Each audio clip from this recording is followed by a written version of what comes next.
Hello दोस्तों, कैसे हो आप लोग। उम्मीद है आप लोग अच्छे होंगे। दोस्तों, अच्छे लोग जल्दी क्यों मर जाते हैं। दोस्तों, हमारी पुरानी पीढ़ियों में लोग आसानी पूर्वक 100 वर्षों तक जीवित रह लेते थे, परंतु आज के ज़माने में 60-70 वर्ष की आयु तक भी जीवित रहना काफ़ी माना जाता है। इनमें से भी जो लोग अच्छे होते हैं और अच्छे कर्म करते हैं, वो लोग तो और भी कम आयु में इस संसार को छोड़कर परलोक को चले जाते हैं। और आप लोगों ने ये भी अवश्य सुना होगा कि फला आदमी बहुत भला इंसान था, लेकिन भगवान ने उसे बहुत जल्दी अपने पास बुला लिया। किंतु फला दुष्ट आदमी अभी तक जीवित है, उनकी मृत्यु जल्दी क्यों नहीं होती। तो क्या कारण है कि अच्छे और भले लोगों की मृत्यु जल्दी हो जाती है तथा बुरे, दुष्ट और अधर्मी लोग लंबा जीवन जीते रहते हैं। आज की वीडियो में हम आपको बताएंगे कि अच्छे लोग जल्दी क्यों मर जाते हैं। लेकिन दोस्तों, उससे पहले आपसे रिक्वेस्ट करते हैं कि वीडियो को लाइक ज़रूर करिएगा, दोस्तों को शेयर कर दीजिएगा, और अगर अभी तक आपने हमारे चैनल को सब्सक्राइब नहीं किया है तो सब्सक्राइब करके बेल आइकन ज़रूर दबाइएगा। दोस्तों, हमारे पौराणिक ग्रंथों जैसे कि गरुड़ पुराण के अनुसार किसी इंसान के जन्म के पूर्व ही यह निर्धारित हो जाता है कि उसका जन्म कब होगा, कहाँ होगा, वह किस माता पिता की संतान बनेगा, किस कन्या से उसका विवाह होगा तथा उसकी मृत्यु कब, कहाँ और कैसे होगी। संसार के सभी धर्मों के अनुसार मृत्यु को अटल सत्य माना गया है और प्रकृति के नियम के अनुसार जो पैदा हुआ है उसे मरना भी अवश्य पड़ता है। आपने जरूर ही देखा और सुना होगा कि अनेक ऐसे महान व्यक्ति हुए हैं जिन्होंने अल्प आयु में ही अपने अच्छे कर्मों के द्वारा समस्त संसार में प्रसिद्धि पाई और कम उम्र में ही इस संसार से विदा हो गए। इसी प्रकार हमारे और आपके कई परिजन ऐसे रहे होंगे जो बहुत भले इंसान थे और उन्होंने जीवन में कभी भी किसी का बुरा नहीं किया, किसी को सताया नहीं, परंतु फिर भी भगवान ने उन्हें अति शीघ्र ही अपने पास बुला लिया, जबकि उन्हें अपने अच्छे कर्मों के फलस्वरूप अधिक जीवन प्राप्त होना चाहिए था। किंतु ऐसा नहीं हुआ, बल्कि सब कुछ इसके विपरीत घटित हुआ। ऐसा क्यों हुआ, आइए इस बात को समझते हैं। आपने पौराणिक कथाओं में अवश्य सुना होगा कि जब कोई ऋषि मुनि किसी देवता या अप्सरा पर क्रोधित हो जाते थे तो उस देवता या अप्सरा को दंड स्वरूप मृत्यु लोक अथवा पृथ्वी लोक पर जन्म लेने के लिए भेज दिया जाता था और कई वर्षों तक उनका उद्धार नहीं हो पाता था।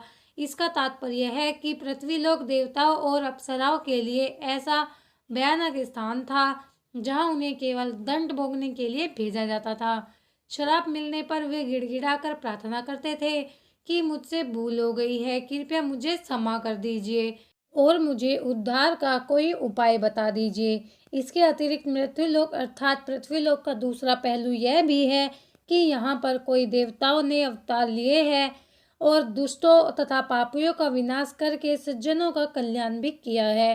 कहने का तात्पर्य यह है कि मृत्युलोक समस्त ब्रह्मांड में ना तो अच्छा स्थान है और ना ही बुरा। इसे एक प्रकार से आप कर्म भूमि कह सकते हैं, जहाँ पर कर्मों के अनुरूप ही आगे की यात्रा तय होती है।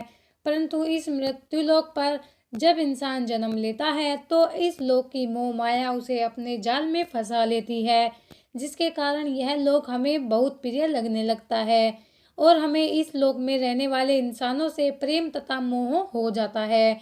इसीलिए हम इस लोक को छोड़कर कभी जाना ही नहीं चाहते। यदि हमारा कोई प्रियजन भी इस लोक को छोड़कर चला जाता है तो हमें अत्यधिक दुख होता है। जब कोई इंसान मृत्यु को प्राप्त हो जाता है तो उसकी जीवात्मा यमदेव के पास जाती है, जहाँ उसके अच्छे और बुरे कर्मों का लेखा जोखा होता है। यदि किसी जीवात्मा ने पृथ्वीलोक पर जीवित रहते हुए बुरे कर्म किए हो और अन्य इंसानों प्राणियों को सताया है तो उसे अगला जन्म प्राप्त होता है तथा पूर्व जन्म में उसके द्वारा सताए गए सभी लोगों का उसे हिसाब किताब चुकाना पड़ता है। इसी कारण से उस जीवात्मा को लंबे जीवन काल का मौका दिया जाता है। यदि किसी जीवात्मा ने पूर्व जन्म में अच्छे कर्म किए होते हैं तथा कुछ बुरे कर्म किसी कारणवश उसके द्वारा हो जाते हैं तो अगले जीवन काल में उन बुरे कर्मों का हिसाब किताब चुकाने के लिए उसे कम सांसें प्रदान की जाती है।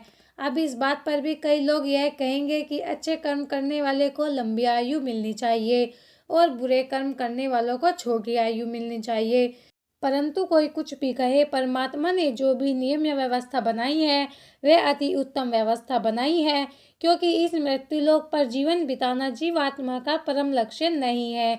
जीवात्मा का परम लक्ष्य तो पवित्र बनकर मोक्ष प्राप्त करना है। जब हम नया जन्म लेते हैं तो हमें अवसर प्राप्त होता है कि हम अच्छे कर्म करके अपने परलोक गमन के स्तर को सुधारें, परंतु हम बुरे कर्म करके उस स्तर को नीचे गिरा लेते हैं, जिसके कारण मृत्यु के बाद भी हमें मुक्ति के लिए लाखों करोड़ों कल्पों तक उन पाप कर्मों की सजा को सहते हुए प्रेत रूप में भटकना पड़ता है।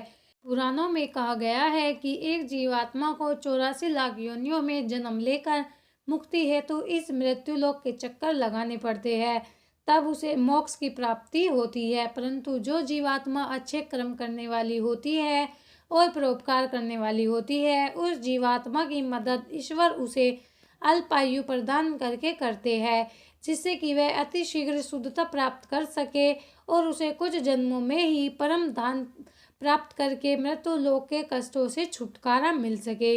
इन सब बातों के अतिरिक्त एक कारण यह भी है कि प्रत्येक जीवात्मा पृथ्वी लोक पर किसी न किसी उद्देश्य की पूर्ति के लिए जन्म लेती है, और जब उद्देश्य पूर्ण हो जाता है तो परमेश्वर उसे अपने पास बुला लेते हैं।